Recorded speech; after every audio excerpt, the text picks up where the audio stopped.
انا قلت اعمل لكم فيديو سريع كده، لان الناس عماله تسالني ايه طريقه الاستخدام، ايه طريقه الاستخدام. يا جماعه مفيش اي طريقه، هو سوبر جل اهو تمام، والعلبه لسه فيها كمان كتير، العلبه نص كيلو.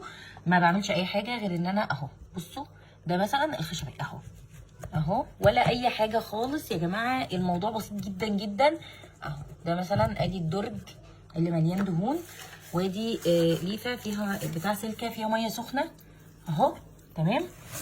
بصوا حتى المقبض بيلمعوا اصلا اهو.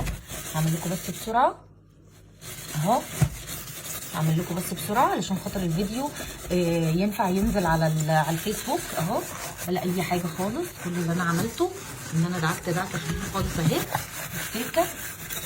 بس انا بس عشان انا كمان اللي ماسكه الموبايل فمش عارفه اتحكم تمام اهو. بصوا ادي المقبض، شايفين المقبض عامل ازاي، وادي الخشبيه بتاعت المطبخ اهو اهو، ولا اي حاجه خالص اهي تمام. ده كله لسه عليه سوبر جل عشان كنت بعمله اهو تمام. لسه ده المقبض اهو، ودي الدهون، شايفين الدهون اهو اهو، شايفين الدهون عامله ازاي اهي تمام اهي. بصوا كده ولا اي حاجه، كل اللي انا برضه هعمله ادي سوبر جل، او حطي بالسلكه يعني، ادي السلكه ببلها ميه سخنه وبحطها في السوبر جل كده تمام اهو.